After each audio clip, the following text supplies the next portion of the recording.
Hey, what's up, what's up, what's up, what's up, and gracious good morning to you good people. It's your girl KB. You know what I do, and you know why I do it. It is Sunday morning. It is July 7th, and it is 5:35 in the a.m. And, I've been up. I laid back down, got up again. This is my last day of recline, decline, relaxation, restoration, rejuvenation, all that. I had a nice staycation, and I spent the majority of time cleaning up a few loose odds and ends,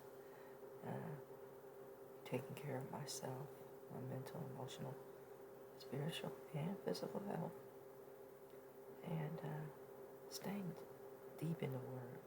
I have a few things I'm going to share with you this morning, all of which have come about as a result of being on the internet and in the Word. A couple of pics that really stood out that I will be posting on my other social media platforms. And when I say my other social media platforms, I mean my Threads, TikTok, and IG. But I don't want to leave my Facebook and YouTube friends and family out. So here goes. Let me get my phone here. Oh, I hate password. This new stuff with the biometrics. Okay. The very first thing I saw this morning was a quote by Elizabeth Elliot. It says a whole lot of what we call struggle is simply delayed obedience. I want you to sit with that for a minute. For those of us, notice I said us, who like to ignore red flags. That part.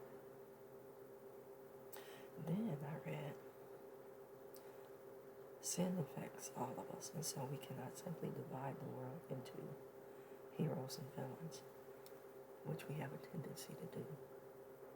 And, you become a villain when you don't serve the people that you used to serve. Think about that too. Are there people in your lives with expectations for you?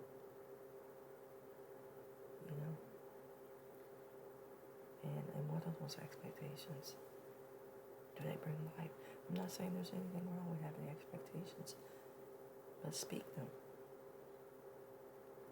And ask, is this person capable of meeting them? Why or why not? Do they want to meet them? Why or why not? And again, does it bring life? The next thing, and this one really hit hard. Forgive yourself for survival patterns you picked up while enduring trauma. Now, most of us don't even want to admit it or acknowledge that the trauma is there. And I'll be posting something to this effect a little later on my other social media platforms. So I want you to look for this message. When I say some of us don't want to admit that the trauma is there. And it's because we've learned to enjoy. We learn to normalize. And I want to say patterns of sin.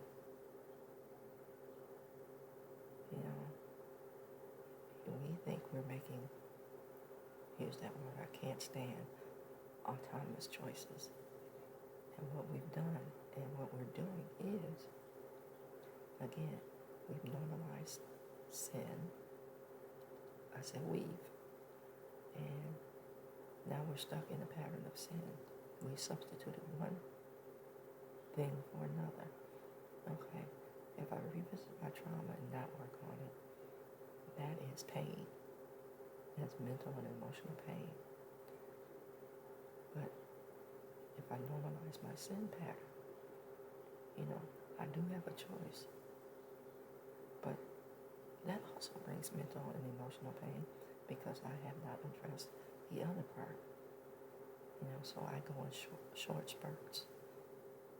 And, I tell myself, I'm cool. It's the rest of the world that's off kilter. Now, here's the last one. It says, not a single one of us is perfect. We all make mistakes. We all do things we regret. We all say stupid things and hurtful words that we can never take back.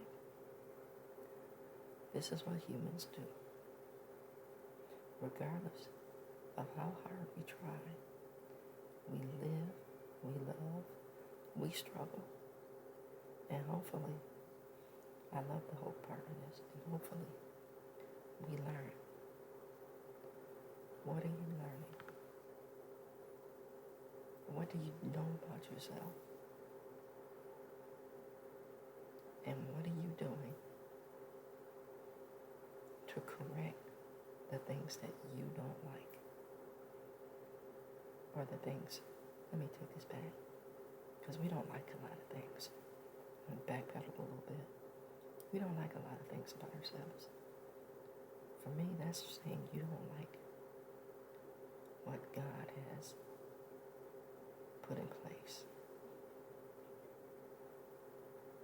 It's not a matter of we don't like ourselves. We don't like what God has put in place because of the other things that I read.